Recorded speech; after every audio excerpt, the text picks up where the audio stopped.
사실 우리는 이 자리에도 사실 뭐 서로 잘 모르시는 분들이겠지만 우리가 같은 의미를 가지고 우리가 어떤 일을 하든지 간에 서로의 곁을 지키는 사람들입니다. 그래서 내가 여기 계신 요런 곁만도 만드는 것만도 우리가 의미가 있는 것이고, 나 자신도 정말 내가 친구도 너무 없어, 난 정말 혼자야, 내 곁을 지키는 건 나예요.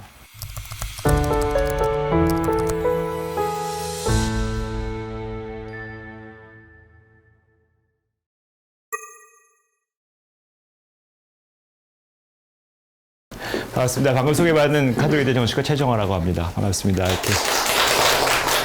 오늘 날씨가 굉장히 굳더라고요. 바람도 막 불고, 뭐가 날아다닌다고 하는데, 그래도 이렇게 와주셔서 감사드립니다. 이 저녁 시간에 이렇게 또 뵙게 돼서 반갑고요. 오늘 제가 이 책을 가지고, 우리 생각 속의 집에서 내준 책인데, 요 이야기를 가지고 한번 짧게 여러분하고 나누면 좋겠습니다. 그래서 전반적으로 이 책을 다 소개드리기는 어려울 것 같고요. 한 1시간 정도를 요약해서 그 흐름은 그냥 이 책의 흐름대로 이야기를 하고, 근데 책을 혹시 읽으신 분은 또 이 책 내용만 하면 좀 재미없을 수 있으니까 그 책을 약간 시청각화했다, 이렇게 좀 이해하시면 되지 않을까 싶습니다. 그래서 이런 쪽에 관심이 있으신 분들이 얼마나 될지 모르겠지만, 그러니까 저희가 봤으면서 이 책을 내용이 정말 인간이 살면서 어떤 아픔, 고통, 그런 힘든 그런 것들, 그다음에 이제 트라우마라고 하면 너무 많은 분들이 알고 계시니까 그 트라우마라고 하는 것들을 어떻게 우리가 이해하고 넘어가고 또 우리가 함께 할 것인가 하는 이야기들을 좀 하는 그런 시간으로 생각하면 될 것 같습니다. 이 책의 챕터대로 그냥 순서대로 말씀을 드리도록 하겠습니다. 크게 이제 세 덩어리가 될 수 있는데요. 맨 처음에 이제 우리가 너무 이게 좀 이 아픔 속에서 혼자 지내야 되는, 이 아픔을 혼자 겪을 수밖에 없는, 근데 아픔이라는 게 굉장히 특이한 현상이에요. 그러니까 아프다는 건 여러분 아파 보셨죠? 근데 그거를 그 누구도 몰라요. 그러니까 예를 들어서 병원에 가면 어디가 찢어졌어요. 그러면 몇 센치 찢어졌어요. 그 다음에 피가 얼마나 났어요. 출혈이 얼마나 있었어요. 궤양이 생겼으면 크기가 얼마나요. 다 알 수 있는데, 이 통증이라는 거는 정말 특이하게도 굉장히 많은 분들이 병원을 통증으로 가시는데 통증을 느낄 수 있는 사람이 자기밖에 없는 거예요. 세상에 어떤 기계에도 통증을 잴 수가 없어요. 그래서 본인은 어마어마하게 아픈데 사실은 그 누구도 이거를 알 수가 없죠. 이게 이제 굉장히 큰 문제라고 할 수 있어요. 그래서 이 통증이 굉장히 주관적인 문제거든요. 주관적인 문제인데, 그렇다고 이 주관적인 문제인 통증을 그냥 주관적인 문제니까 네가 알아서 해라라고 해서 해결이 안 된다는 게 이 책의 내용이에요. 간단하게 말씀드리면. 그거의 어떤 흐름을 좀 말씀드리고 싶습니다. 그래서 이 통증, 그 고통, 이런 것들을 과연 우리가 어떻게 이해할 것인가를 좀 봐야 되는데, 의학에서는 아프다고 하면, 고통이 있다고 그러면 하여튼 어디 조직이 망가져서 무슨 문제가 생겨서 그것 때문에 생기는 어떤 감각, 느낌, 이런 식으로 표현을 하거든요. 근데 이건 중요한 게 아니고, 하여튼 저는 요 정의를 굉장히 좋아하는데, 뭔가 내 마음대로 안 되면 아프다, 이런 정의인 것 같아요. 내가 생각한 거랑 잘 안 됐을 때 어떤 통증, 이 고통, 이런 것들이 우리를 상당히 힘들게 만들어요. 이게 이제 이 아픔이라고 하는 것들도 보면 어디가 손상이 되면서 이게 우리는 안 아프길 바라잖아요. 그리고 원래 평상시에는 통증이 없는 게 나의 삶이라고 생각하고 아픔을 없다고 생각하고, 근데 의학적으로 보면 어떤 조직이 손상이 됐다는 걸 알려주는 메시지, 신호이잖아요, 통증이. 그래서 통증이 없다고 꼭 좋은 것만은 아닌 게, 우리가 얘기하는 옛날에 소위 문둥병, 나병이라는 건 통증이 없잖아요. 통증이 없으니까 부딪혀도 모르고, 그러니까 잘 썩고, 나중에 손 이렇게 되는 것들이 아픔을 모르는 거죠. 우리가 당뇨병 같은 거 좀 심하게 앓으시는 분들은 결국은 그 통증이 마비가 되기 때문에 팔을 다쳐도 잘 모르고, 그래서 의외로 당뇨병 오래 앓으시는 분들의 발 절단하시는 분이 많거든요. 내가 아픈 걸 몰라서. 아픈 걸 미리 알았으면 사실 해결이 됐을 텐데. 그래서 통증이 꼭 나쁜 것만 아니죠. 개체를 보존하는 데 굉장히 중요한 것인데, 문제는 이게 이 통증이라는 것들이 언제 어떤 식으로 일어나느냐 보면, 사실은 내가 내 생각한 대로 잘 안 될 때, 그럴 때 우리가 이 고통이라고 하는 현상을 느끼게 되고 되게 힘들어지는 거예요. 근데 그거를 대표적으로 잘 일으키는 게 트라우마죠. 트라우마는 정말 통증을 일으키는, 고통을 일으키는 아주 전형적인 현상이에요. 그래서 우리가 보면 트라우마라고 하는 거는 뭐 영어이기 때문에 이제는 거의 이 정도면 거의 한국말이 됐다시피 해요. 뭐 우리가 한국말로 바꾸지 못하는 영어들이 꽤 있거든요. 대표적인 게 스트레스죠. 스트레스의 한국말이 뭘까요? 그러니까 스트레스죠. 그냥 영어로 스트레스라고 하고 스트레스라고 하고 그 번역을 못 해요. 스트레스라고. 이게 트라우마도 사실은 이게 뭐 외상 충격 이렇게 번역을 많이 하지만 사실은 이제는 트라우마란 말을 한국어로 바꿀 수 있을까? 거의 저는 어렵다고 봅니다. 그냥 트라우마가 됐고 뭐 어원은 그냥 뚫린다 그런 뜻이라고 하더라고요. 뭐가 뚫려버린다. 그러니까 간단하게 보면 내가 그동안 살아왔던 내 삶에서 뭔가 뚫림이 있다. 뚫렸다라고 하는 것들을 트라우마라고 이해하시면 될 것 같은데 이 트라우마를 스트레스하고 구분하는 게 제일 중요해요. 근데 이거는 뭐 어떤 책에 딱 나온 거라기보다는 이게 구분을 잘 못하시거든요. 그래서 저는 개인적으로 스트레스는 그냥 어떤 일들이 벌어졌을 때 스트레스가 있으면 아이고 이게 노란 그림이 없어졌네요. 어떡하지? 노란 그림을 왔는데 안 되네. 이거는 뭐 녹화도 하신다는데 노란 게 없어졌네요. 네. 간단히 제가 있다고 생각하시고 가상의 선이 있다고 생각하시면 스트레스는 이렇게 굴곡이 있는 거예요. 그러니까 예를 들면 내가 스트레스 받으셨죠. 저 지금 스트레스 받아요. 왜냐하면 노란 그림이 나와야 되는데 안 나오는 거죠.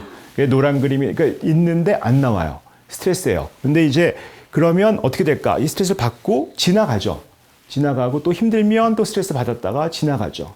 이게 지나가요. 그러니까 말하자면 내가 하던 대로의 방식으로 가는 거예요. 지나간다는 거죠.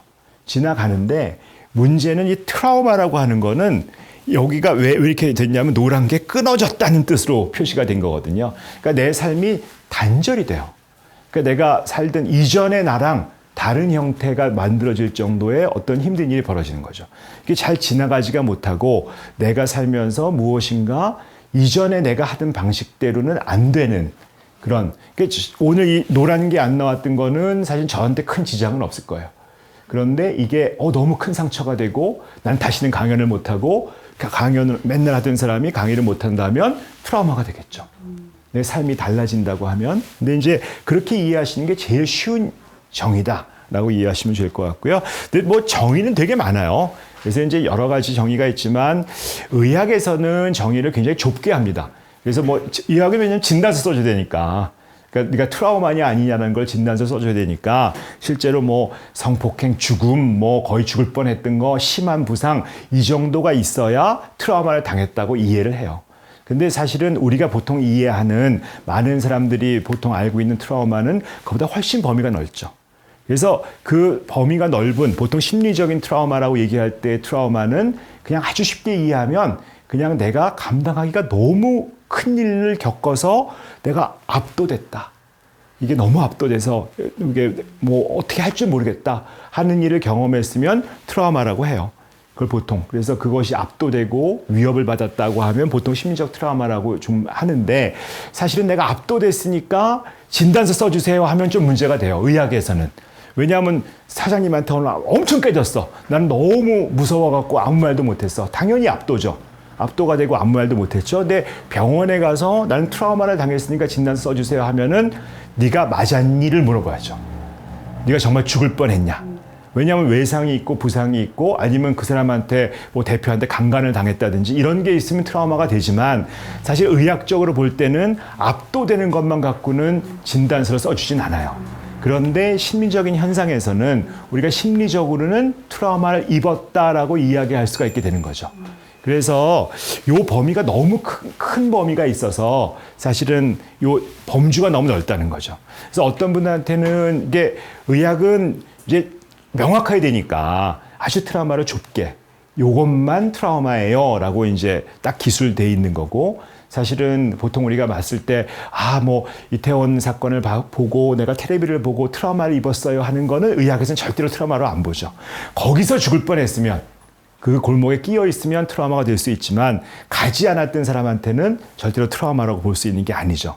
그런데 요 심리적 트라우마라고 하는 정의를 보면 내가 거기서 압도되고 내가 마치 거기 낀 것 같은 느낌이 왔었다고 하면은 충분히 트라우마라고 할 수 있는 거죠. 근데 이게 트라우마다 아니다는 것들이 왜 중요하냐라고 했을 때 사실은 의학에서 진단서 써주는 것 외에는 나머지의 반응은 거의 똑같기 때문에 굳이 그렇게 구분할 필요는 없어요. 그리고 실제로 의학에서도 1994년까지는 굉장히 넓게 봤어요. 굉장히 넓게 보다가 2013년에 와서야, 왜냐하면 너무 다 트라우마니까. 세상에 살게 내가 압도되고 내 힘으로 못하는 일들이 너무 많거든요. 그러면 다 소위 우리가 얘기하는 외상을 입었다라고 하기 때문에, 그러면 사실은 안 되기 때문에 2013년 이후에 좀 좁게 보자라고 했던, 그래서 좁게 본 지는 10년밖에 안 됐어요. 그래서 이제 우리가 보면 그런 개념에서 이 빅티니, 스몰티니라고 하는 개념도 나오는 거예요. 의학적으로 따지면 사실 빅티만 티고, 그 빅티 중에서도 정말 뭐 성폭행, 무슨 죽을 뻔한 거, 얻어맞은 거, 부상도 되게 심한 것만 진짜 트라우마인데, 이제 트라우마의 개념이 조금 더 넓다 보니까 이런 빅티, 스몰티 이런 개념도 나오는 거거든요. 그래서 흔히 빅티라고 하면 너무 큰, 내가 누구나 봐도 트라우마 입을 것 같다라는 거고, 뭐 심지어 스몰티라고 그러면 사실은 알고 보면 스트레스죠. 그냥 내가 살던 대로 사는 거니까. 근데 어떤 이 트라우마를 그 정도까지도 트라우마로 봐야 된다고 하는 학자들도 있거든요. 그러면 이 스몰 T, 빅 T 이런 게 한번 조사를 해봤어요. 미국에. 대학이 4년이잖아요. 4년 다닐 동안 몇 번이나 그런 트라우마를 겪냐. 그랬더니 스몰 T 같은 거는 100번이 넘는 거예요. 그러니까 이 빅 T는 6번. 그러니까 다니다 보면 한 학기, 8학기잖아요. 8학기. 그러니까 1점 몇 학기쯤 되면 사실은 내가 한 학기 지나다 보면 정말 빅한 충격을 나한테 받는다라는 거고, 스몰 T를 따지면 2주에 한 번씩이에요. 2주에 한 번씩은 내가 보통 스트레스를 좀 넘는, 내가 감당하기 어려운 일들을 겪는다. 평균, 일반 대학생들이 그렇게 하기 때문에 사실 따지고 보면 어마어마하게 많은 트라우마들을, 이걸 사실 트라우마라고 할 수 있느냐는 건 좀 논외지만 이렇게 받을 수 있다는 것들을 우리가 볼 수 있다는 얘기죠. 근데 이제 문제는 트라우마를 당했다고 하면 정말 정도가 심하면 심할수록 그러겠지만 굉장히 다양한 반응이 나와요.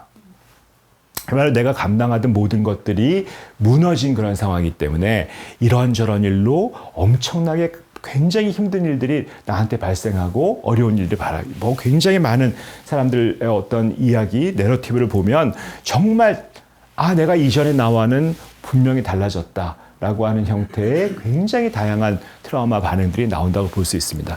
근데 트라우마가 벌어지는, 제가 이제 이야기를 고통을 일으키는 트라우마 얘기했고, 그 트라우마를 흔히 일으키는 일이 사실 재난이에요. 재난. 재난이라고 하는 거는 영어로는 디제스터라고 쓰는데, 디제스터가 에스터가 뭐 에스트로넛, 별이란 뜻이잖아요. 이런 데 나오는 것처럼 별이란 뜻인데, 그 에스터가 별이 뭐 디스, 잘못됐다. 옛날에 우리 점성술가가 별을 보고 별이 확 별자리가 바뀌었어요. 그러면 이거 정말 이상한 일이 벌어졌다라고 할 정도의 일이라 그래서 디제스터라고 하면은 정말 큰 일이 벌어진 거다. 뭐 왕이 죽거나 옛날에 막 그랬던 거죠. 큰 고난이 벌어지는 그런 디제스터라고 보고, 여러 가지 정의가 있어요. 굉장히 많은 정의가 있어요. 디제스터를 어떤 걸 재난이라고 하냐. 뭐 유엔에서 이런 거 얘기하면서 뭐 하여튼 조금 제가 볼 때 말이 안 되는 정의 같은 거는 한 자리에서 10명이 죽으면 재난이다. 그런 게 있어요. 좀 말이 안 되죠. 9명 죽으면 재난이 아닌 거야. 9명이 죽고 한 명이 크게 부상했으면 어떨까? 근데 이게 무슨 얘기냐면 사실은 이거를 정의하기가 너무 어려운 게요. 여러분이 예를 들어서 재난은 쉽게 얘기하면 여러분의 가장이 예를 들어서 아버지예요. 아버지인데 뭐 애들 다 딸려 있고 애들 다 미성년자고 엄마는 아파하고 막 그러면 아버지가 그냥 교통사고로 돌아가서 한 명이 죽었잖아요. 그 집안은 재난이에요. 그렇지 않을까요? 누군가 어떤 생명이 갑자기 없어진다는 게 큰 재난이, 그걸 아니라고 할 수 있을까요? 그래서 재난은 요즘에 그래도 타당하다고 하고 저도 밀고 있는 정의는 그냥 본인이 가진 자원으로 대처할 수 없는 상황이 되면 재난이다. 예를 들었을 때 뭐 재벌, 뭐 웬만한 부자들, 뭐 갑부 이런 사람들한테 한 10만 원, 20만 원을 잃어버렸어요. 그건 재난이 아니에요. 그런데 20만 원, 10만 원이 없다고 자살하는 모녀가 우리나라에 있어요. 그게 없으면 재난인 것이 되죠. 그러니까 이거는 같은 금액으로 설명할 수가 없는 거예요. 내가 그걸 보충할 수 있는 자원이 있다면 재난이 아닌 거예요. 우리는 이런 개념은 굉장히 쉽게 이해할 수 있고 맞는 게, 이래서 어디 뭐 지금 여기가 이 동네는 무슨 구일까요? 여기는 종로구겠지. 종로구에서 센터니까 굉장히 좋은 자원이 있겠죠. 근데 건물이 무너졌어요. 종로구에서 해결할 수 있으면 국가 재난이 선포가 되지 않죠. 우리나라는 시스템이 그러죠. 종로구에서 해결 못하면 서울시가 떠야 되는 거고 서울시에서 해결을 못하면 국가 재난 지역으로 선포가 되는 거죠. 종로구 지역에서 아니면 동 지역에서 뭐 해화동이면 해화동 지역이 해결할 수 있으면 더 퍼지지 않죠. 우리 동네 자원으로 해결할 수 있다라고 하는 거고. 그런데 우리가 보면 뭐 우리가 알려진 많은 여러 가지 사건들, 그거는 사실은 그 지역의 일로 해결할 수가 없었다. 예를 들어서 대표적인 뭐 세월호 사건은 안산이라고 하는 도시의 자원으로는 감당할 수가 없었다. 그러면 그 지역을 넘어가는 것이기 때문에 재난이 되는 거죠. 근데 우리가 보면 쉽게 생각하면 우리도 이런 개념으로 따지면 뭐 자연재해니 뭐 이런 게 아니라 내 삶의 재난을 한번 생각해 보세요. 내가 감당할 수 없으면 재난인 거예요. 그런 재난적 사건이 나한테 벌어졌냐? 내가 감당할 수 있으면 재난은 아닌 거죠. 그러니까 내 삶에 어떤 일들이 벌어지는지를 한번 보시고 아 이게 나한테 정말 재난인가 아닌가를 보는 거고 재난은 간단해요. 자원으로 감당할 수 없잖아요. 그러니까 어떻게 하면 될까요? 재난은 자원, 즉 내가 가지고 있는 거 또는 동원할 수 있는 거. 내가 너무 힘들어요. 우리 성 대표님 날 도와주시려나? 얼마라도 좀 도와줄 수 있는, 저분이 도와줄 수 있는 정도의 자원이 있으시겠죠? 뭐 엄청나게 못 도와주겠지만 조금이라도 도와줄 수 있겠죠? 사실은 그 정도의 자원을 동원하는 거죠. 그걸로 도움을 받아서 제가 살아날 수 있는 거잖아요. 내가 동원할 수 있는 것도 나의 자원의 모든 거예요. 그러니까 여러분들이 가족이 있고 친구가 있고 옆에 있고 회사 동료가 있고 어떤 아는 사람이 있으면 그것도 자원이죠. 근데 그런 게 없는 사람도 있죠. 부족한 사람도 있고. 그럼 내가 자원을 많이 가진 사람도 있고 나 혼자의 자원은 별로 없는데 주변의 자원이 되게 많은 사람들도 있죠. 대표적으로 대한민국이 있기 이전에 우리나라는 조선시대 그 이전 따지면은 개인이 가진 자원이 이렇게 많은 나라가 아니었어요. 근데 동네에서 도와주는 자원, 우리 문중에서 도와주는 자원, 그런 것들이 많아서 웬만한 일을 감당하고 나왔던 거죠. 시골에 가서 농사를 지으면 내가 혼자 농사를 짓지 않고 모든 동네 사람들이 한꺼번에 도와줄 수 있기 때문에 예를 들어서 재난이 들어서 오늘같이 바람이 불어서 내가 논두렁이 무너졌다. 나 혼자서 하면 감당을 못하지만 우리 동네 사람들이 나오면 해결이 되는 거죠. 그래서 그걸 다 자원이라고 보는 거죠. 근데 그런 자원을 우리가 가지고 있는 모든 것들이 무너졌을 때 그 자원을 리필, 다시 채울 수 있으면 사실은 많은 것들이 해결이 돼요. 그래서 우리가 결국 재난은 아주 간단하게 보면 자원 싸움이에요. 당연히 선진국은 자원이 많은 나라겠죠. 후진국들은 그래서 똑같은 재난이 지진이 선진국에서 벌어지느냐 후진국에서 벌어지느냐에 따라서 그 여파는 너무 크고 차이가 날 수밖에 없어요. 똑같은 재난이라도 내가 가진 자원이 어떻게 되느냐. 그런데 우리가 보면 우리가 가진 어떤 뭐 이게 유명한 뭐 마슬로우의 얘기긴 하지만 인간이 어떤 힘든 일이 있을 때 재난이 벌어졌을 때 필요한 게 뭘까라고 보면 사실은 우리가 왜 예를 들어 튀르키예에서 뭐가 무너졌어요. 재난이 벌어졌어요 할 때 뭐 해요? 사실은 굉장히 물 빨리 갖다 주고 담요 갖다 주고 하죠. 요 먹을 거 주는 거죠. 요거부터 하는 거죠. 요거는 사실은 우리나라는 요 부분에 대해서는 거의 100% 돼요. 우리나라가 물이 없어서 뭐 재난이 벌어졌을 때 문제가 생기거나 담요가 없어서 문제가 생기는 일은 없어요. 그런데 인간이 사실은 요것만 갖고 살 수 있는 게 아닌 거죠. 우리가 벌어지는 트라우마의 많은 것들, 재난 이후의 많은 것들은 사실은 요 부분이 문제가 돼요. 나 스스로 보호할 수 있는 것들, 이런 것들. 사실은 재난, 요 가치, 뭐 지위 이런 거는 재난 상황에서는 자기 삶에서 해결할 문제지, 이거는 해결할 문제가 아닌데, 요 중간 것들이 우리가 없기 때문에 굉장히 여러 가지 어려움이 생기더라 하는 것들을 제가 너무 많이 봐서 그 얘기를 좀 드리고 싶습니다. 그래서 돈이든 뭐 건강이든 관계든 이런 모든 것들을 채워주는 것들이 우리가 재난 상황에 있는 우리한테 할 일이다. 라고 하고 내 삶에서 이런 것들을 어떻게 만들 것인가 하는 얘기로 제가 시작을 하고 있어요. 그 대표적인 게 코로나죠. 코로나를 겪으면서 우리가 가진 재난, 뭐 나라에 있는 돈 여러 가지를 가지고 하면서 이제 했는데 코로나 때 뭐 너무 블루란 얘기 많이 들었을 거고 화나고 블랙은 너무 깜깜하고 뭐 이런 식으로까지 막 코로나 얘기를 많이 했는데 문제는 이러면서 이 코로나 때 우리가 어떤 걸 했을까요? 어떤 얘기를 하냐면 코로나 때 굉장히 많이 했던 게 사회적 거리두기를 해라 그랬어요. 사회적 거리두기.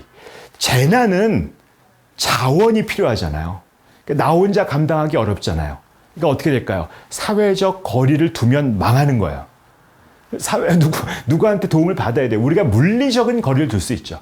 그래서 제가 맨날 이 코로나 하는 와중에 맨날 제가 컬럼 뭐 많은 분들이 안 읽어서 그렇지만 제가 사회적 거리두기 대신에 물리적 거리두기를 써야 된다. 비대면 대신에 온라인 대면이라고 써야 된다라고 수도 없이 했지만 임팩트가 거의 없어서 결국은 이게 사회적 거리두기란 말이 모든 포스터에 사회적 거리두기, 사회적인 거리두기가 아니에요. 이 사회라는 말이 굉장히 아주 독특한 말인데, 여러분 사회라고 하는 죽은 시인의 사회, 영화 보셨나요? 그 재밌죠? 그 사회가 굉장한 오역이에요. 사회가 아니에요. 무슨 얘기냐면 그거는 우리로 따지면 정확하게 얘기하면 사교예요. 동호회. 그런 클럽, 사회라고 하니까 막 우리 사회 이런 느낌이잖아요. 이 사회라고 하는 이 소사이어티란 말은 사교적인, 이게 예를 들어서 우리가 사회적 인간이라고 하면은 사교적인, 사람들하고 사귀는 그런 뜻의 의미를 굉장히 강하게 갖고 있거든요. 그러니까 우리가 봤을 때 사회적 거리두기라고 하면은 결국은 사람들하고 사람들을 사귀고 연결하는 것들을 거리를 둬야 된다는 얘기처럼 느껴지니까 이 사회적 거리두기는 정말 오역이죠. 이렇게 쓰면 절대로 물리적으로는 안 만날 수 있어요. 물리적으로는 안 만날 수 있지만 이렇게, 왜냐하면 코로나처럼 재난 상황이라고 그런 것들이 오면 사실은 인간은 물리적 거리두기는 하더라도 사회적으로는 절대로 거리를 두면 안 돼요. 왜냐하면 그 사람이 나의 자원일 수 있거든요. 내가 힘들 때 나의 도움이 될 수 있는 사람하고 거리를 두지 않도록 하는 것들이 우리한테 필요하다는 것이고, 이게 왜 그러냐면 한국이 유명하게도 정말 사회적 네트워크, 이게 우리나라는 우리나라라고 하는 나라잖아요. 아주 독특한 나라예요. 우리나라. 영어로 my country잖아요. 내 나라인데 우리나라라고 하거든요. 우리 마누라라고 하잖아. 그 마누라 공유제도 아니면서. 그럼 우리 남편이란 말을 써요. 우리 남편. 그리고 말도 안 되는 말을 쓰거든요. 누구나 다 우리 집이라고 해요. 우리 집이라고. 근데 영어로 다 my house거든요. my home이거든요. 그런데 다 우리라고 할 정도로 우리가 굉장히 우리가 중요한 우리인데, 우리가 무너지고 있어요.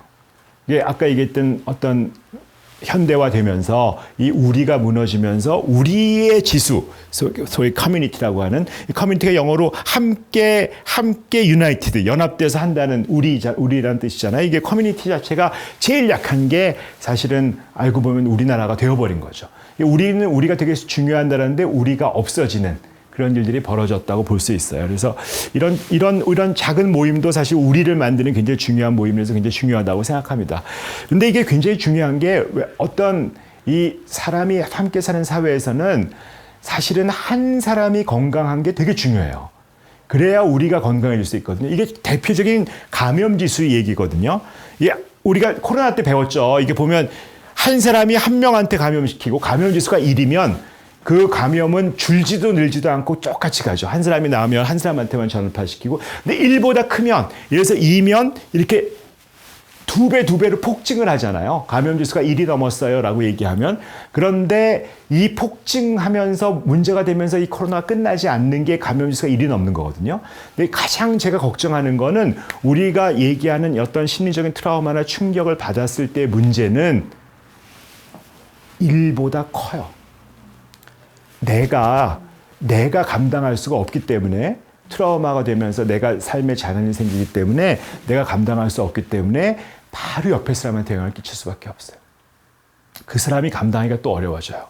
그래서 결국은 감염 지수가 1보다 크기 때문에 트라우마가 많은 사회는 결국은 코로나가 많아서 퍼지는, 감염 지수가 1보다 넘는 굉장히 많은 수의 힘든 사람들이 생길 수밖에 없어요. 그래서 우리가 이거를 치료하고 막아야 되는, 굉장히 많은 분들이 왜 세월호 같은 거 벌써 10년 됐는데 왜 계속 지지를 해주고 돈을 써야 되나요 하는데, 왜냐하면 감염병하고 비슷하거든요. 이 정신건강 관련된 문제는 사실은 어떤 개인적인 문제가 아니라 이렇게 퍼진다니까요. 예를 들었을 때 어떤 사람이 건강하지 않아요. 굉장히 트라우마 때문에 힘들어요. 그 사람의 자녀가 건강하지 않아요. 그럼 걔가 가서 학교에서 학폭을 하고 사람들하고 싸워요. 그럼 내 자녀가 그 학교를 다니면서 내 자녀가 손상을 받을 가능성이 커지는 거죠. 그런 지수가 계속 높아지는 거거든요. 1보다 큰, 내가 한 사람한테 영향을 더 킬 수 있는 것들에 대해서는 정말 사회가 도움을 가져야 된다. 이 감염병뿐만 아니라 이 감염병에서 사회가 백신 값을 내주고 치료하는 거에 대해서 별로 사람들이 이상하게 생각하지 않거든요. 그걸 돈을 내는 걸 당연하다고 생각하거든요. 그러니까 어쨌든 전염성이 있는 질환, 이게 뭐 정신질환이나 심리적 상처가 전염된다는 그런 얘기가 아니라 같이 있는 사람에게 영향을 끼치는 질환에 대해서는 사실은 사회적인 자원이 들어가야 되는 게 맞다라고 볼 수 있는 이야기라고 볼 수 있을 것 같습니다. 그래서 대표적인 게 우리가 보면 이런 트라우마나 상처를 받는 것들의 가장 큰 문제가 한국에 아주 특별한 그런 것들이 있어요. 우리가 얘기하면 갑질. 이게 아주 한국에 수출한 단어잖아요. 그러니까 외국 딕셔너리에 그야말로 갑질, 원어민 발음은 갑질이에요, 그냥. 원어민 발, 이게 완전히 원어민 발음이죠. 갑질. 이걸 갑질이라고 읽으면 안 되고, 갑질이죠. 이 갑질이 어떤 사람이 완전히 한국에만 특이한, 영어, 사전에 특히 사우스 코리아 이렇게. 한국에서 아주 독특한 어떤 뭐 권리를 가진 사람들이, 파워를 가진 사람들이 아주 정말 떼먹은 행동을 해서 받는 그런 행위를 갑질이라고 하고, 실제로 갑질이 아주 독특한, 왜냐하면 이 막 하는 거, 남을 존중하지 않는 것들이 사실은 서구 사회나 좀 괜찮은 사회에서는 있을 수 없는 일들이거든요. 사전에 나올 만한 일들이 돼버릴 거죠. 우리가 보면 굉장히 많은 상처를 갑질 때문에 당하시고 많은 분들이 힘들어 하는데, 이 외국에서 봤을 때는 정말 한국이 이 많은 분들이 갑질 때문에 고통을 받는다는 게 독특한 현상이다. 어떻게 갑질이라는 것들이 세상을 돌고 있지? 할 정도로 이게 이상한 현상으로 되고 있고, 우리가 실제로 갑질 때문에 힘들어하는 사람 되게 많거든요. 근데 사실은 이 갑질로 인해서 벌어지는 일 중에 가장 대표적인 현상이 저는 울분이라고 봐요. 이 울분이라고 하는 게 뭐냐면, 무슨 얘기냐면, 여러분이 여러 가지 정서가 있잖아요. 우울, 불안, 분노, 이런 게 여러 가지 정서가 있는데, 이 울분이라는 단어는 이 울자 한자로 쓰기 진짜 어렵잖아요. 울릉도 할 때 울자인데, 이걸 쓰기 진짜 어렵잖아요. 이게 수풀림에 막 이렇게 써가지고 이걸 발음 울자 쓰고, 이 한자로 보면 여기서 이게 숲속에 대고 들어가서 밟혔다. 이렇게 이런 뭐 형용을 했다라고 해가 이 짓밟힌 애가 얼마나 억울하겠어요. 몰래 끌려 들어가서 밟혔으니까. 이 억울함. 그러니까 너무 억울하고 너무 밟히고 이 속상함이, 그래서 너무 화가 쌓이고 빽빽하게 돼 있는 상태를 울분이라고 하는 거죠. 보통 화하고 좀 틀리죠. 화는 그냥 뭐 누가 내 차를 받고 도망갔으면 하고 화가 나는 그런 화하고, 이거는 정말 내가 쌓인 어떤 울분 같은 것들이 안에 있는, 정말 가슴에 있는 어떤 분노 같은 것들이 쌓였다는 의미인데, 사실 우리나라가 사람을 존중하지 않는 일이 많이 벌어지기 때문에 이 울분에 대해서 굉장히 많은 현상들이 벌어지고 있어요. 그래서 저는 어떤 일을 당하고 어떤 벌어지면서 이제 울분이 생기는 거, 울분의 정의가 뭔가 공격을 받았는데 화가 생겼는데 복수하고 싶은데 어떻게 할 수가 없어. 무기력하고 희망도 없으면서 굴욕감까지 생기면서 뭔가 좀 굉장히 복합적인 정서죠. 아마 여러분도 이 울분을 좀 겪어보신 분도 있을 거예요. 그 있으면 내가 어떻게 할 수 없는 그런, 그냥 단순히 화가 나는 거하고 굉장히 다르고, 너무 억울하고 너무 불공정하고 이건 좀 아닌 것 같고, 이런데 내가 해온 건 다 소용이 없는 것 같은 그런 느낌이 있을 때 이 울분이라는 정서가 굉장히 올라오거든요. 그런데 이게 우리나라에서 이 울분 때문에 병이 생겼다, 어떤 일을 겪고 울분 때문에 병이 생겼다는 이거를 외상울분장애라고 하는데, 그건 저희가 제일 먼저 보고를 했어요. 이게 벌써 10몇 년 됐는데 남대문에 불지는 거예요. 이분이 사실은 보상 때문에, 토지 보상 때문에 내가 너무 억울하다, 속상하다, 말도 안 된다 하는 것 때문에 결국 뭘 했냐면, 그거를 표현하기 위해서 그때까지 뭐 요즘 국보 151 이런 거 없지만 남대문에 불을 질렀단 말이죠.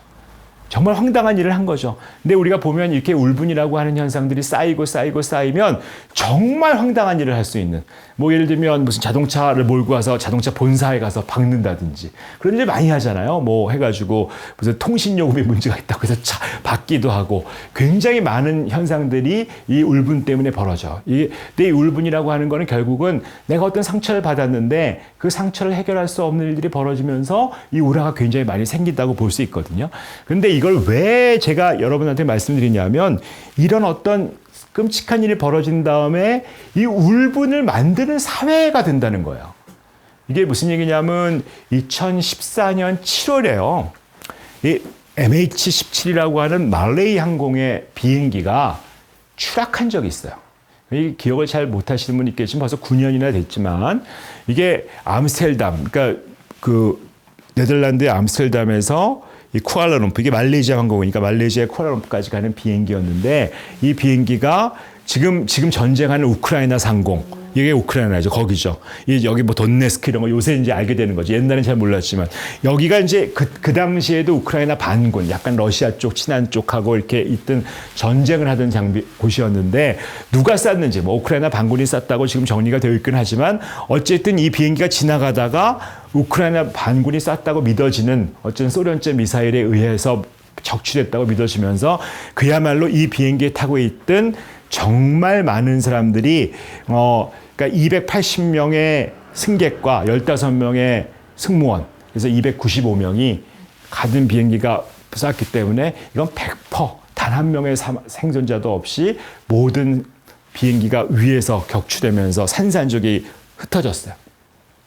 이게 저희는 세월호 사건이 벌어진 게 2014년 4월 16일이고 이게 7월이거든요.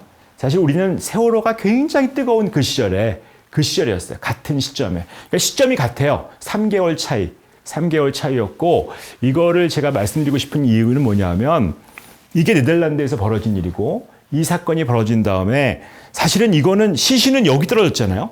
대부분 사람들이 네덜란드 뿐이죠. 많은 분들이 네덜란드 사람들이 154명이라고 할 정도로 네덜란드 뿐이었고, 특히 네덜란드에서 여기가 말레이시아에서 이게 에이즈 학회가 열렸던 거여서 에이즈 전문가, 네덜란드의 에이즈 전문가는 거의 다 죽었다 할 정도로 에이즈 전문가들이 학회를 가다가 이제 사망을 한 그런 사건인데 이게 자기 나라에서 떨어진 것도 아니고 우크라이나라고 하는 먼 나라, 그것도 전쟁 중인 나라에서 했기 때문에 사실 비행기를 이렇게 블랙박스니 이런 거 하는 것도 어렵고 사실 시신을 다시 회수하는 것도 너무 어려운 일이었어요. 정말 굉장히 시간이 많이 걸렸죠. 그리고 비행기가 이렇게 공중에서 폭발한 거기 때문에 시신이 다 산산조각이 나다시피 한 거예요. 제대로 된 시신이 별로 없는 그런 사건이었습니다. 그래서 이게 좀 하면서 결국 시신을 수습하고 1차적으로 하여튼 네덜란드 사람이라고 일단 공항으로 돌아오는 그런 일이었어요. 그 사건이 벌어진 그 이후에 그런 일이었을 때 이게 이제 네덜란드 공항의 모습입니다. 네덜란드 공항의 모습은 이분이 네덜란드 왕국이에요. 왕국입니다. 그러니까 왕이 있고, 물론 수상이 있고 하긴 하지만 내각이 있고, 통치하지 않는 왕이죠. 왕국이 있고. 왕을 포함한 모든 내각, 전 내각이 공항에 왔어요. 공항에 와서 유가족들을 한 분 한 분, 이분이 외무상인데 한 분 한 분 안아줬어요. 한 분 한 분 안아주는 걸로 사실은 진행을 했어요. 그 다음에 이게 시신이 다 이렇게 엉망이 됐으니까 소위 한국으로 따지면 국가수로 시신을 보내야 되잖아요. 보내는데 국가수가 이제 암스테르담에서 한국으로 따지면 약간 분당 그 정도 거리에 있는 거예요. 가장 핫한 고속도로에 있는 거예요. 그 고속도로 지나가야 되는데 그 고속도로 지나가는 거를 그 고속도로를 길을 막았어요. 그래 한 조각조각 이게 차 한 대에 조각조각이 난 시신을 다 보내고 우리나라 경부고속도로 막았으면 어떨까요? 어떤 일이 벌어졌을까요? 근데 똑같은 일이죠. 똑같은 일이 벌어지면서 사람들은 추모하고 이거에 대해서 말하자면 정말 그러니까 소위 제가 말씀드리고 싶은 건 뭐냐면 사람의 목숨이 없어진 거에 대한 존중과 그거 생명에 대한 것들을 보여준 이 사건이에요. 이때 한국에서는 사실은 이게 굉장히 정치적으로 비칠 수도 있는 문제에서는 조심스럽긴 하지만 어떻게 벌어졌냐면 이게 진도체육관이죠. 여기서 벌어졌던 많은 일들은 제가 일일이 말씀드릴 필요가 없어요. 너무 잘 아시는 일이니까 유가족들이 폭도로 몰려서 얻어맞게 되고 좀 다르지 않아요? 사실은 저는 이런 걸 말씀드리고 싶은 거예요. 뭐하러 이렇게 하느냐. 이렇게 할 필요가 전혀 없는 일인데 사실은 그냥 그 사람의 생명에 대해서 존중받는 그런 것만 하면 요런 대우를 받은 사람의 격이 떨어지게 만든 그런 대우를 받으면 어떻게 될까요? 당연히 울분이 생겨요. 이거를 해결하기가 어려워요. 안 그래도 슬픈데 그냥 가만히 놔둬도 너무 슬픈 일인데 이거를 해결하지 못하는 일들이 벌어질 수밖에 없는 거죠. 근데 이렇게 만드는 재주가 있어요.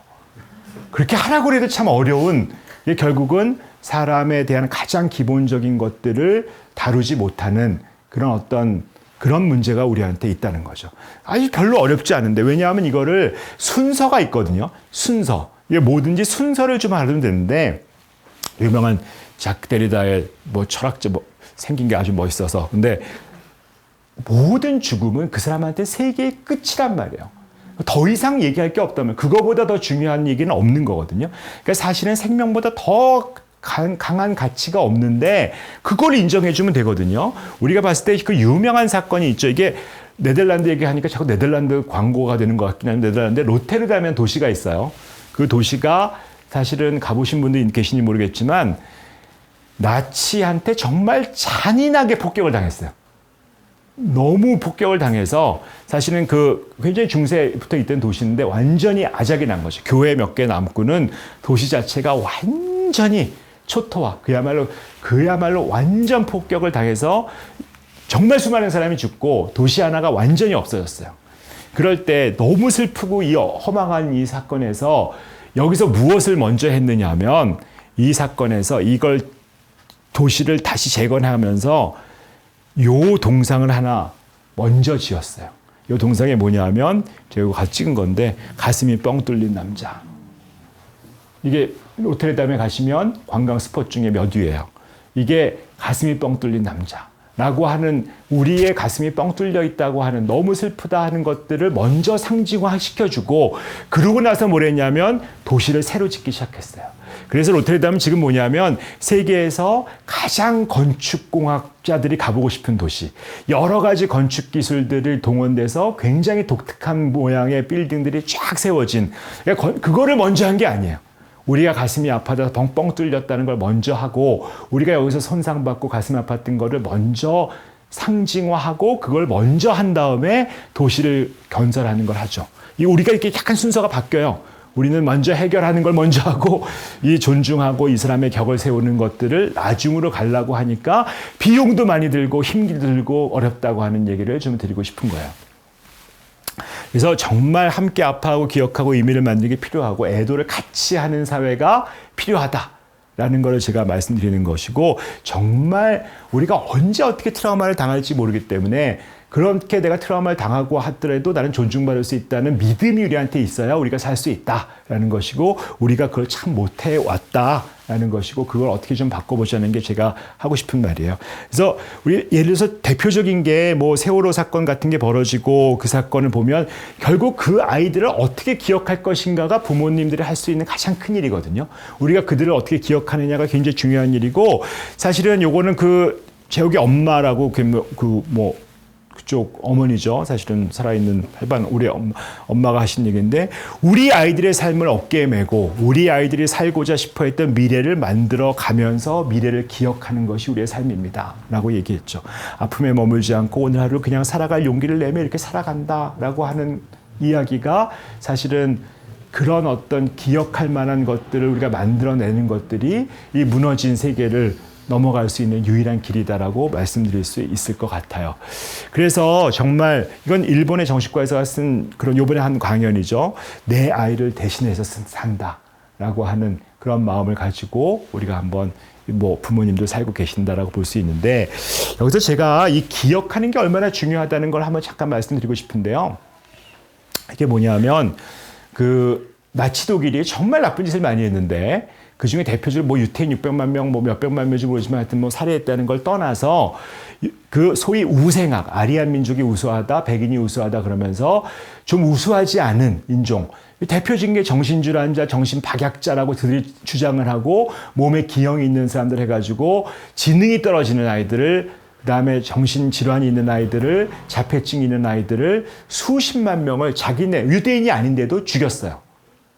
그리고 그게 이제 처음에는 그들을 데려다 검사를 해준다 해가지고 꼬셔서 데려가가지고 잘 병원 같은 데 데리고 간다고 해서 그 병원에서 뭐 해부도 하고 거기서 아주 끔찍한 일, 살아있는 뇌도 해부도 해보고 우리 마녀라는 영화 보시면 이제 그런 어떤 그런 잔재 같은 게 나오죠. 그런 것들을 진짜로 인간 실험을 수도 없이 했던 그런 끔찍한 일을 했어요. 근데 굉장히 많은 뭐 말하자면 소위 뭐 지능이 있는 의사들도 이런 게 도움을 많이 줬고 정말 나쁜 전범이죠. 전범보다 더 나쁜 일들 많이 했는데 이게 사실은 그 정말 이 의사들이 데려다가 사람을 해가지고 뭘 했냐면 이제 이 정신병원 같은 데다 놓고 이게 뭐냐면 다 태워 죽였던 연기예요. 그때 사람들 다 죽였던 연기들. 우리 아이가 여기 가서 잘 있을 거라고 생각했는데 다 이렇게 죄가 돼서 죽여버렸더니 끔찍한 일을 한 거죠. 그런데 제가 이제 베를린에 몇 번 가봤는데 2019년에 갔을 때 제가 아주 독특한 걸 발견했어요. 제가 있던 숙소 앞에 이런 게 있더라고요. 버스 정거장인데. 이게 잘, 뭐 이런 거 잘 안 읽잖아요. 버스 정거장 앞에는 버스가 언제 오나 기다리는데 요걸 딱 읽어봤더니 요 뒤에 집이 말이야. 그런 법, 그래도 되는 법을 통과시킨 곳이야. 라고 써 있는 거예요. 그 지역에. 이 사람이 있던 곳이야. 누가 했었어. 이게 무슨 얘기냐면 사실 우리나라가 그 수치스러웠던 이 나라의 어떤 독일이라는 나라에 제가 이걸 보고 너무나 이 나라의 강점이라고 하는 걸 봤는데 우리가 이렇게 쪽팔리고 이렇게 나쁘고 끔찍한 일을 했어를 도시에 다 써 있는 거예요. 제가 이걸 보고 봤더니 이런 팻말이 너무 많은 거예요. 여기서 우리가 어떤 나쁜 짓을 했어. 이게 사실 정말 숨기고 싶은 일이잖아요. 정말 자기네 나라가 불과 몇십 년 전에 했던 일인데 그것들을 도시에, 그러니까 베를린이라는 도시 전체가 다 그런 팻말인 거예요. 여길 가도 이 팻말, 저기 가도 이 팻말, 이런 거예요. 우리가 그 유명한 이 베를린에 보시면은 이게 뭐예요? 그 베를린의 가장 센터에 있는 이거 메모리얼 파크라고 하는 이 메모리얼 파크가 뭘까요? 이게 도시에 우리나라 따지면 굉장히 센터잖아요. 우리 얘기하는 브란덴부르크 문이라고 하는 그 문 바로 아주 센터.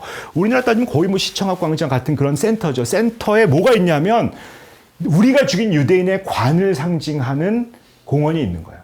이 안에 들어가면 이게 점점 좀 깊어지면서 처음에는 이렇게 낮은 데서 시작이 되면 들어가면서 점점 깊어져서 탈출할 수 없는 관에 들어가는 느낌을 형용화했어요. 근데 그 도시의 가장 중심부에 우리는 유대인들을 이렇게 관에 넣어서 죽이는 행위를 했다는 거를 도시의 상징으로 갖다 놨고 그럴 수 있는 거고 우리가 이런 잘못을 했다라고 기억하는 거란 말이에요. 이런 기억들이 정말 도처에 있죠. 그 유명한 슈터포스타인이라고 가다 보면 요만한 팻말이 항상 있어요. 여기 다 발바닥에. 여기에 누가 살아요? 여기 유명한 안네 프랑크, 우리가 얘기하는 안네 프랑크가 살았는데 언제부터 언제까지 살았는데 언제 끌려가서 죽었다라는 것. 이 도시의 수많은 이 팻말들이 이 도시에 여기는 어떤 유대인이 살았는데 누가 끌어가서 죽였다. 도시마다 이 발판에 이게 이제 슈털포스타인이라는 게 뭐 걸려 넘어지는 돌이라는 거거든요.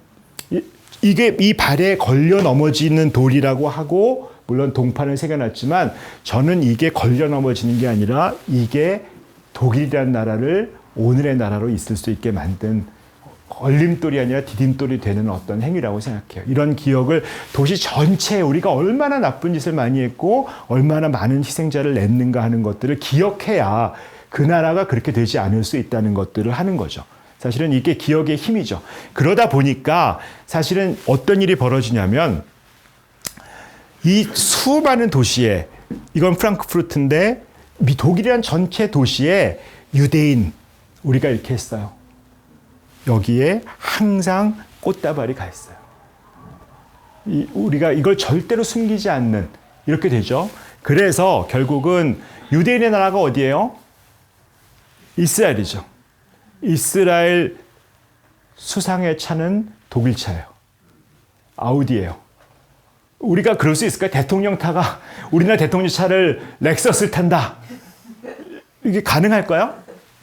어떻게 유대인의 나라 이스라엘의 수상의 전용차가 독일차가 될 수 있을까요? 이스라엘의 가장 선호하는 나라 1위, 2위가 미국, 독일 왔다 갔다 해요. 가장 좋아하는 나라.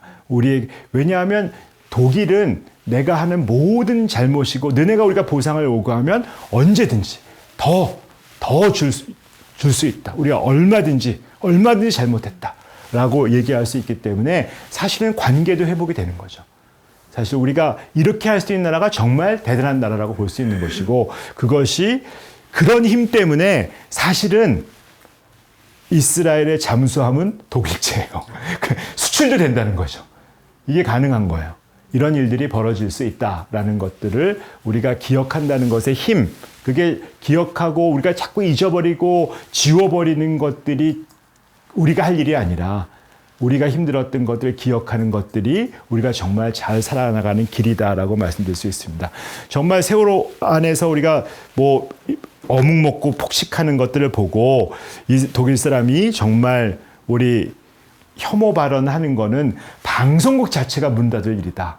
방송국이 법을 어겼다고 할 수 있을 정도의 일이다. 우리는 혐오법이 있다라고 하는 것이고, 결국은 이런 어떤 트라우마와 힘든 거, 어려움이 있을 때, 트라우마가 있을 때는 우리는 결국은 서로의 힘으로 견디게 할 수밖에 없거든요. 근데 문제는 이거를 이 서로의 힘으로 견디게 하는 것들을 우리가 잘 못하는 게, 너 혼자 견뎌봐라, 우리는 알 바 아니다 하는 것들이 계속 트라우마의 피해자를 만들어내고 그들이 사회를 힘들게 만들어지면서 또 점점 퍼져나가는 소위 감염지수를 높이는 일로 간다는 거죠. 사실은 트라우마가 있다고 해서 우리 사회가 나빠지지는 않아요. 트라우마는 없을 수가 없거든요. 그런데 그거를 어떻게 해결하느냐는 우리 사회를 나쁘게 만들 수 있는 가장 큰 일 중에 하나다라는 것으로 이런 겁니다. 저는 사실은 개인적으로 뭐 이거 방송인가 녹화 이거 나중에 어떻게 될지 모르겠는데 그래도 LG 팬이에요. LG가 작년하고 금년은 꽤 잘하는데 정말 수십 년간 그렇게 못할 수가 없어요. 저는 해마다 야구를 보러 가는데 제가 이제 저희 뭐 약간의 리추얼처럼 1년에 한 번은 가자라고 하는데 지금까지 한 거의 20번 정도 갔는데 19패를 했어요. 작년에 처음 이겼어요. 작년에 19패. 그런데 저는 LG가 좋아요. 우리가 봤을 때 우리는 사실 너무나 팬심을 잃어버린 것 같아요. 팬심. 우리는 우리 자녀를 키울 때도 말이죠. 너무 감독 같아요. 감독은 이겨야 돼요. 이기지 않으면 사실은 아무 의미가 없어요. 잘리니까. 팬은 20년을 졌어도 나는 LG가 좋아요. 그게 우리잖아요. 그래서 우리는 사실은 살면서 결국은 이 감독 같은 자세, 뭘 이렇게 해내야 되고 이런 게 중요한 게 아니라 서로 좋아하는 자세, 서로 우리를 서로 아끼고 우리가 팬으로 서로 으쌰으쌰하고 하는 자세가 우리한테 필요한데 그거를 못하고 있는 거죠. 우리가 사실 이렇게 살아나가야 되고 이런 쪽만 너무 강하게 나가기 때문에 우리 팬심을 너무 잃어버린 게 제일 문제다라는 걸로 제 1부는 끝났어요. 근데 10분 남았는데 2, 3장을 해야 되나요? 네, 달려보겠습니다. 15분씩 하면 되겠네요. 5분씩. 네. 자, 그러면 2장은 사실은 우리가 존중받지 못하는 아픔이란 제목으로 해서 제 얘기로 시작을 했어요. 제가 혹시 여러분들 아실지 모르겠지만 또 많은 분들 이제는 좀 지나갔는데 다시 들춰내고 싶지도 않지만 제가 교도소 출신이에요. 어디 교도소 갔냐면 디지털 교도소라는 데 갇혔었어요. 얘가 이제 그 디지털 교도소라는 데 갇혀가지고 어느 날 이 사연만 얘기해도 1시간은 얘기할 수 있겠네. 지금은 굉장히 힘든데 날짜도 기억해. 6월 29일 20년 6월 29일 날 금요일 날 오후 4시. 근데 저는 전혀 그 다음인 월요일에 알았죠. 제가 무슨 성착취문을 사려고 시도했다라고 하는 제 텔레그램을 위조한 어떤 채팅창에 올라오면서 사실 저는 하여튼 죽음과 같은 시기를 보냈어요. 어쨌든 제 핸드폰의 모든 전화번호, 교회 다니는 교회, 주소 이런 것들이 다 올라가서 디지털 교도소에 박제가 된 거죠. 사진이랑 해가지고. 그래가지고 이제 그때부터 그날 그게 이제 신문에도 나기 시작하고 이러기 시작하고 신문에 난 걸 떠나서 하여튼 모든 하여튼 제 핸드폰이 떠 있으니까 그 디지털 교도소를 통해 가지고 모든 SNS를 통해서 하여튼 제가 참 답답하게 느꼈던 게 제가 그때 코로나 시대였잖아요. 20년 코로나 시대여가지고 사실은 핸드폰으로 뭘 많이 했어요. 줌 같은 거. 근데 줌 회의 같은 걸 핸드폰으로 하고 있으면 말이죠. 핸드폰은 그때 알았어요. 전화가 우선이에요. 줌 회의 하다가도 전화가 오면 끊어져요. 그 줌 회의가 우선이 아니야. 그러니까 전화가 쌍욕을 하는 전화가 수도 없이 오는 거야. 하루에 100통. 배터리가 나갈 정도로. 그래서 좀 이렇게 힘든 그런 어떤 시기를 엄청 보냈어요. 근데 그 얘기 오늘 지금 싶은 게 아니고, 근데 그런 어떤 트라우마를 한 두 달 이렇게 고생을 하고 하여튼 소위 얘기하는 디지털 포렌식 같은 거 전화기도 하고 경찰 고소도 안 받아줘요. 네가 무슨 피해를 받냐? 네가 돈을 잃어버리기로 했냐? 그래가지고 하여튼 정말 하여튼 수단과 방법을 안 가리고 하여튼 뭔가 날 좀 고소해서 날 좀 잡아가서 나 좀 해결해주라 이런 별걸 해가지고. 근데 저는 좀 어떻게 보면 정말 이 사건 때문에 피해자 있는 다른 분이 한번 돌아가시고 죽고, 그 다음에 이제 제 사건이 좀 공론화가 돼가지고 경찰이 수사를 하고 결국은 범인을 잡는 일이 벌어지면서 대법 포렌식도 끝나고 그래가지고 이제 소위 누명을 벗었다라고 하는 것까지 갔는데 쉬운 일은 아니었어요. 저 개인적으로는. 그래서 너무 힘들고, 아까도 잠깐 우리 성 대표님 얘기했지만 좋아하던 커피도 못 마시게 되고, 왜냐하면 커피를 마시면 심장이 너무 뛰어요. 그러니까 무슨 얘기냐면 지금도 그래요. 지금도 왜 그러냐면 제가 이 얘기를 왜 드리냐면 사실은 트라우마를 한번 입었잖아요. 제가 2020년 6월에 입었어요. 지금 한 3, 4년이 지났어요. 근데 저는 지금도 이 트라우마가 몸에 새겨져 있어요. 그래서 사실은 커피 조금만 들어가도 가슴이 뛰고, 그다음에 디지털 교도소의 색깔만 봐도 가슴이 철렁하고 되게 불편해요. 이런 것들을 보는 것들이 되게 힘들어요. 그러니까 저는 이걸 왜 말씀드리고 싶으냐면 어떤 트라우마는 그냥 몸에 새겨져요. 몸으로 느낀다는 거. 내 머리로는, 저는 평생 트라우마를 전문으로 했던 의사고, 명상도 하고, 하여튼 내가 스스로 이완도 하고 하지만, 내 머릿속으로는 내가 이게 해결됐다라고 할 수 있지만, 이 심장에 새겨져 있는 거는 제가 해결하지 못하겠더라고요. 이게 무슨 얘기냐면, 항상 우리 트라우마라고 하는 것들은 몸에 기억된다는 거. 이 유명한 책 이름이죠. 몸에 기억된다는 사실을 우리가 놓치면 안 된다는 거예요. 왜냐하면 이 트라우마는 내가 기본적으로 내가 가졌던 어떤 안전한 나의 세상, 나 나름대로 대학 교수, 정신과에서 살았던 내 세상이 완전히 무너지는 경험을 한 거거든요. 그러다 보니까 학회에서는 무슨 윤리위원회 제소한다 그러고 내가 살았던 모든 것들이 다 무너진 그런 경험을 했기 때문에 그게 몸에 들어오는 것들을 어떻게 할 수가 없더라는 거예요. 그래서 저는 항상 예를 드는 게 이 트라우마는 화상과 같다. 화상을 입으면 옛날에 입었던 우리 수영장에서 선크림 발라서 이렇게 입으면 사실은 옷을 못 입어요. 껍데기가 벗겨졌기 때문에. 그래서 트라우마 당한 사람들은 마음이 벗겨진 거죠. 그걸 우리가 이해해 줘야 돼요. 그래서 너 왜 그러니 하는 옆에서, 예를 들면 수영장 가서 껍데기가 벗겨지면은 수건으로 안아주는 행위도 그 사람한테는 고통이 되는 거죠. 우리가 여기서 잊어버리면 안 돼. 그게 바로 2차 가해예요. 왜 우리가 2차 가해라는 것들을 조심해야 되냐면 껍데기가 없으니까. 껍데기가 없는 상태에서는 그 어떠한 자극도 사실은 엄청난 고통으로 다가올 수밖에 없다는 거예요. 그런데 그거를 우리가 조심하지 않으면 너무너무 아프게 되고, 특히 저는 요걸 하면서 느낀 게 정말 트라우마는 주변 사람들의 반응하고 연관이 될 수밖에 없겠구나, 제 개인적으로 느꼈어요. 병원에 출근해서 똑같이. 근데 지나가는 간호사가 저를 보고 웃는 거예요. 디지털 교도소 때문일까? 라는 생각이 들어요. 이게 심해지면 정신병이 되는 거죠. 관계망상이 드는 거예요. 전혀 생각하지 못했던 일들로, 그러니까 그들이 나한테 어떻게 반응하는가. 제가 이제 강의를 하나 어떤 학회에서 맡기로 했어서 7월 초에. 그런데 그 학회에서 연락이 왔어요. 논란이 있으신 분을 강단에 세울 수가 없습니다. 저를 안 믿겠다는 얘기죠. 사실은. 그래서 그런 반응들이 사실 저한테는 2차 가해가 되는 거죠. 그래서 이것이 정말 트라우마 자체도 정말 힘들지만 그 주변에서 벌어지는 어떤 사건들의 주변 사람들의 반응이 그 사회에서 어떤 것들이 너무너무 중요하더라 하는 얘기를 들은 거예요. 그게 대표적인 게 우리나라가 월남전 참전했잖아요. 나이가 좀 있으신 분 아시려나? 여기 거의 그럴 정도 나이 드신 분은 없을 것 같은데, 월남에서 돌아온 김상사 영웅이었어요. 우리 옆집 아저씨가, 제 친구 아버지는 월남에서 돌아와서 집도 샀고요. 시레이션, 영웅인 거예요. 월남전 갔다 오면 너무 대박인 거야. 월남전 가면 정말 스타인 거예요. 월남전에.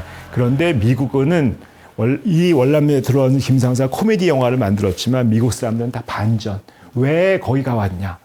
그래가지고 사실은 월남전에 갔다 왔던 모든 병사들이 마약 중독, 뭐 람보란 영화 보면 이제 그런 거 나오잖아요. 뭐 수많은 월남전 참전 용사들이 정신이 망가지고 소리가 얘기하는 외상후 스트레스 장애라는 병도 월남전 이후에 그런 병이 생길 정도로 결국은 이 끝나지 않는 전쟁이다라고 해서 1980년에 월남전 75년에 끝났잖아요. 80년에 이 미국 의학 교과서에 그런 외상후 스트레스 장애가 들어갈 정도로 이런 문제가 생긴 병이라고 볼 수 있습니다.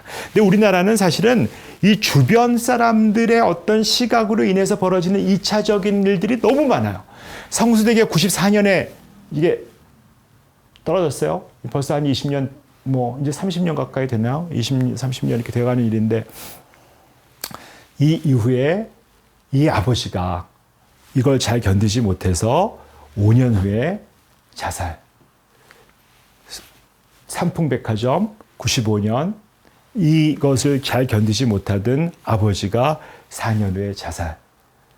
이 수많은 우리 사건이 벌어질 때마다 정말 수많은 뭐 대구 지하철 사건이 벌어졌을 때 그 이후에 시간이 많이 지났는데 해결이 되지 않아서 10년이 지나도 병은 해결되지 않고 뭐 아시다시피 천안함 10년인데 그 이분들에게 들어진 뭐 폐잔병이니 뭐 무슨 뭐 의혹이니 이런 것 때문에 이 함장님 결국 진급 못하고 끝까지 전역 진급 이런 못하고 하면서 어떤 주변에서의 어떤 힘들게 만드는 그런 시각들 때문에 사실은 우리는 사실은 그 재난 하나도 너무 끔찍한데 그 재난 이후에 많은 사람들이 벌어지는 행위, 주변 사람들의 어떤 행위가 우리가 이걸 더 힘들게 만드는 그런 역할을 하고 있다는 것들을 제가 쭉 보여드렸어요.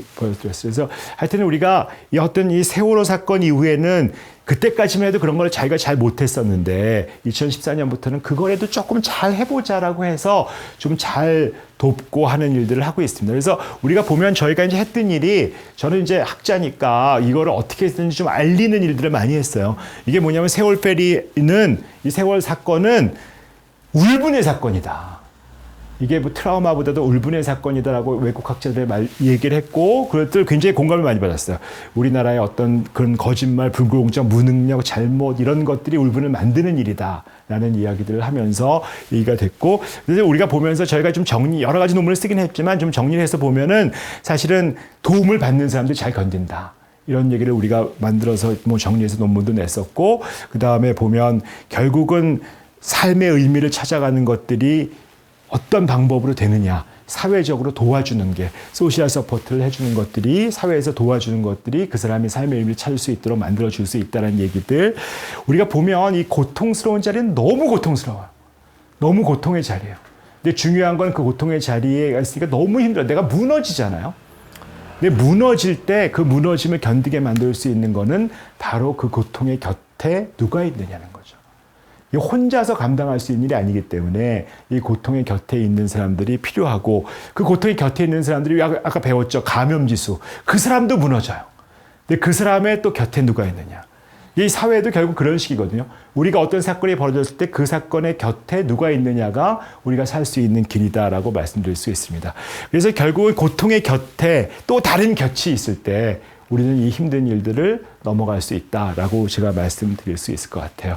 그래서 저희는 이제 저희가 연구를 좀 해보면 그게 너무 명확해요. 어떤 힘든 일 환자분들하고 해서 모아보면 제일 중요한 요소가 사실은 사회적인 지지예요.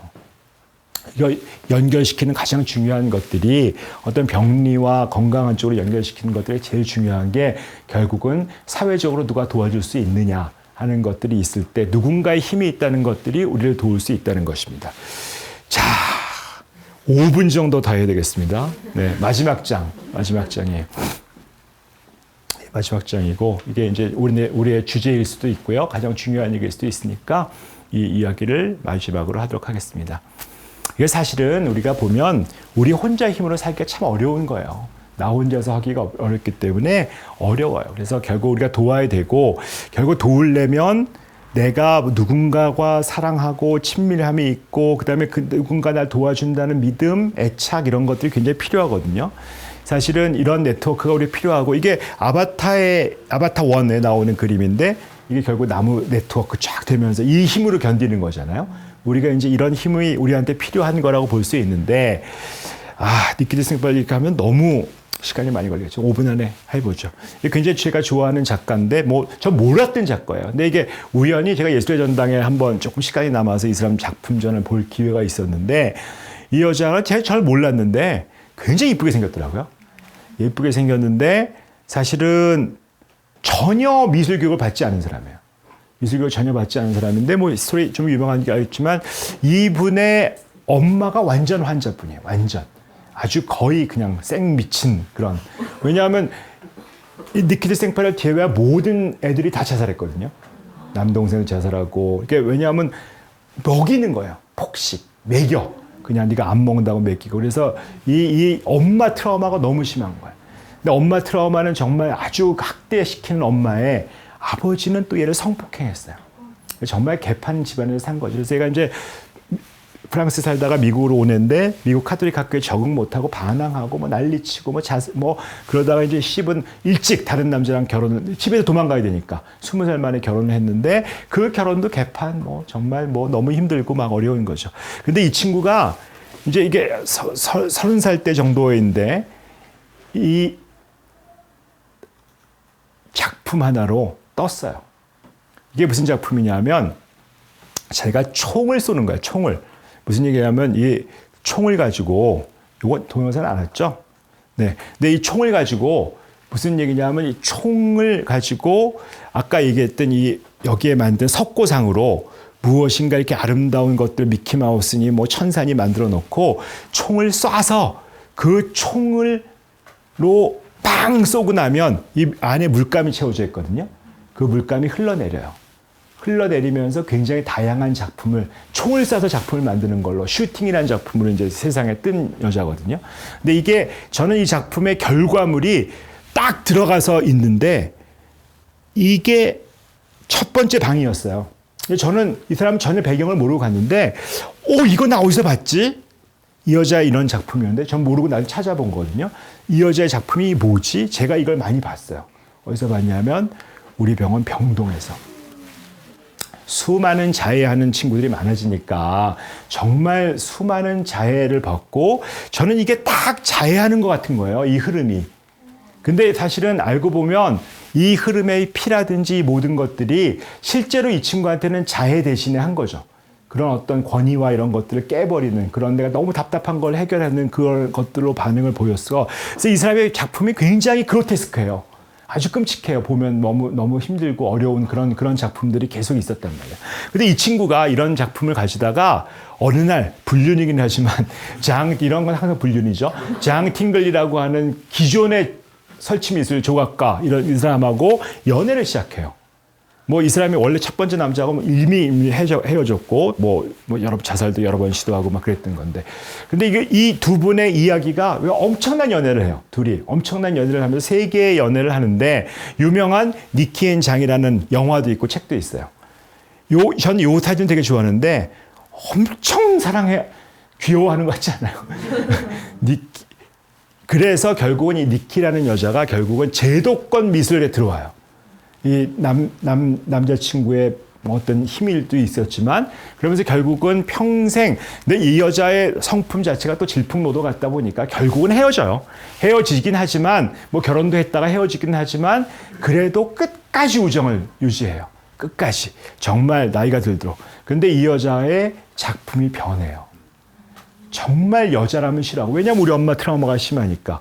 그런데 이 사람의 작품 세계가 변하고, 아름다워지기 시작하고 색깔이 달라지기 시작하고 이게 정말 여자라면 끔찍하게 하던 여자가 자궁 속에 들어가는 그런 작품을 만들기 시작하고 임신이라면 너무 끔찍하게 생각했던 여자가 이렇게 아름답게 임신한 이쁜 여자의 몸들을 채색하기 시작하고 그래서 유명한 그 마치다라고 하는 일본 여자랑 아주 한국에 왔던 게 마치다 컬렉션이죠. 이 여자의 어떤 한국에 왔던 컬렉션 가지고 이 임신한 여자를 아주 예쁘게 그리는 작품세가 변해요.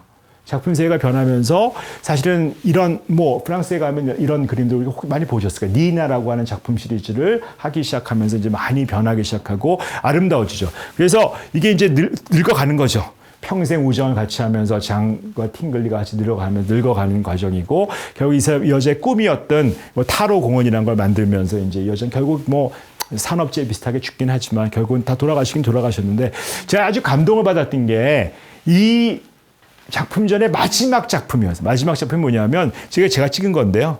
이게 니나잖아요. 니나가 있고 그리는 요건 접니다. 요거 제가 그리고 탯줄 같은 줄이 있고 쭉 내려오면 여기에 장팅글이라고 하는 한 사람이 있어요.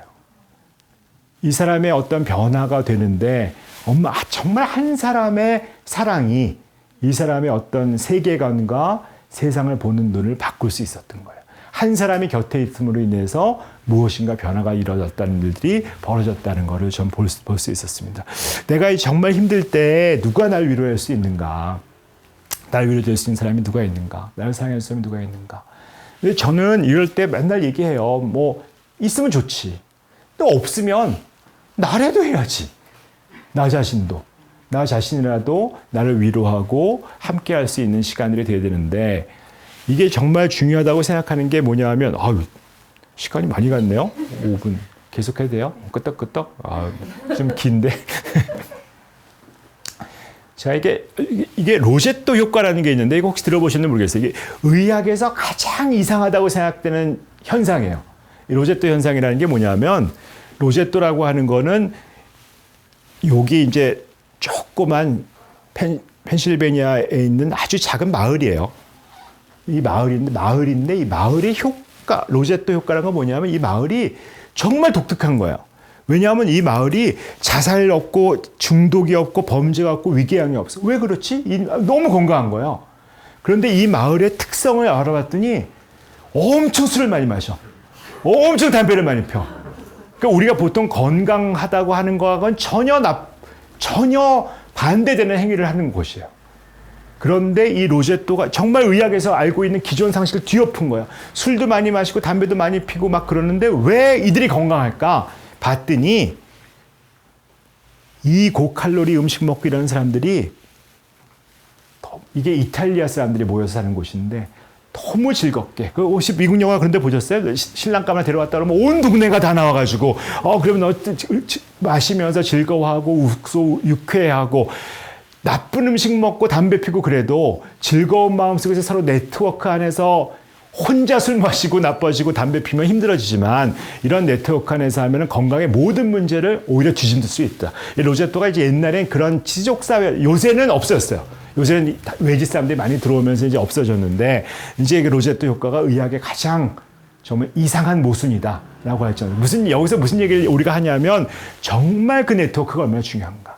나의 네트워크가 나의 모든 건강 문제를 뒤집을 정도의 힘이 생긴다는 것이고 뭐 소셜 네트워크가 강하면 약한 사람에 비해서 훨씬 건강하다. 뭐 약하면 사망률이 2배, 3배 높아진다 하는 것들은 잘 알려진 사실이라고 볼 수 있습니다. 우리가 시간이 가면서 세월호 유가족들이 정말 힘들고 어려운데 그래도 우리가 고무적이라고 볼 수 있는 거는 조금씩이나 시간이 가면서 조금씩이나마 이게 삶의 의미거든요. 삶의 의미가 확 떨어졌다가 조금씩 회복되고 있어요. 우리가 보면서 시간이 가면서 삶의 의미를 회복하고 어떤 힘 같은 걸 조금 만들어가고 있거든요. 그런데 이렇게 만드는 것들의 가장 큰 힘은 사실은 우리가 함께 우리 곁에서 같이 견디고 있다는 그런 힘들인 거예요. 정말 내 고통이 아무런 의미가 없다면 사실은 견디기가 어려워요. 내 자녀의 죽음이 아무런 의미가 없다면 견디기가 어려워요. 근데 우리 세월호 유가족들이 다 함께 어떤 뜻을 가지고 있냐면 그들이 살고 싶어하는 세상을 우리가 한번 같이 보자. 정말 우리가 한번 봐보자 하는 마음을 가지고 견디고 사는 거예요. 우리가 이거를 어떤 고통이라도 이게 의미가 있다. 어떤 뜻이 있다라고 생각할 때 그 고통은 견딜 수 있는 거죠. 아무리 그 고통이 너무 힘들고 어렵다고 하더라도 우리는 그 의미를 만들어주고 그 의미를 기억해야 돼요. 그게 이런 재난뿐만 아니라 여러분 삶에서 벌어졌던 개인적인 삶에서 벌어졌던 일도 있을 수 있어요. 내가 정말 내 트라우마를 잊었지만 그 트라우마가 내 삶에서 어떤 의미를 가지고 있는지 그 의미로 인해서 내가 어떠한 사람으로 성장되고 변화될 수 있는지가 사실은 우리가 얘기하지만 이 사람 말에 의하면 고통에서 고난으로의 전환이라고 하는 그런 이야기들이 우리 삶을 바꿀 수 있다는 거죠. 그래서 저희 연구 결과이긴 하지만 결국은 외상후 스트레스 장애에서 굉장히 견디게 만드는 가장 중요한 요소 중에 하나는 우리가 봤을 때 어떤 것이냐라고 봤을 때 결국 여기서 작은 글씨로 보이고 있지만 요 가족들이 견디는 힘, 사회적 지지. 사회적 지지가 이 아이들을 견디게 만들어주는 힘이다라고 하는 연구들을 다 보여줄 수 있습니다. 유명한 긴치꾸로이라고 하는 기술 아실까요? 깨진 도자기를 금으로 잇는 거죠. 그래서 도자기를 만들어 나가면 이 긴치꾸로이를 잘한 게 원래 안 깨진 그릇보다 비싸요. 우리가 얘기하는, 우리가 사실은 우리 삶은 사실 깨진 그릇을 어떻게 만들어 나갈 것인가, 그 그릇의 의미를 어떻게 붙여나갈 것인가 하는 것들이 굉장히 중요하고, 그래서 우리의 어떤 진정한 아픔 속에서 이 긴치꾸로이라고 하는 상처가 있고 어렵지만 이 힘듦 속에서 정말 우리가 흔히 얘기하는 외상후 성장이 아니라 성숙해지는, 우리 트라우마도 봐보면서 사실 우리나라가 수많은 트라우마가 있지만 조금씩 더 깊어지고 다른 식으로 반응하는 일이 벌어지고, 우리 개인적으로도 내가 받았던 트라우마에서 조금 더 이것의 의미를 만들어내고 성장하고 더 나아가서 성장보다는 성숙하는 그런 사람들이 우리한테 필요하지 않을까 싶습니다. 우리가 제 책 마지막에 쓴 얘기인데요. 서로의 곁을 지키면 좋겠어요. 사실 우리는 이 자리에도 사실 뭐 서로 잘 모르시는 분들이겠지만 우리가 같은 의미를 가지고 우리가 어떤 일을 하든지 간에 서로의 곁을 지키는 사람들입니다. 그래서 내가 여기 계신 요런 곁만도 만드는 것만도 우리가 의미가 있는 것이고, 나 자신도 정말 내가 친구도 너무 없어, 난 정말 혼자야, 내 곁을 지키는 건 나예요. 우선 내가 내 곁을 좀 지키고 또 내가 또 다른 사람의 곁을 지켜나가면서 우리 함께 견디고 나가면, 저희 책 제목이죠. 우리가 함께 서로의 곁을 지키며 살아가는 우리가 되면 좋겠다. 고통의 곁을 지키는 우리가 함께, 이 고통의 곁에 우리가 함께 있기를 바라면서 제 얘기를 마치도록 하겠습니다. 감사합니다.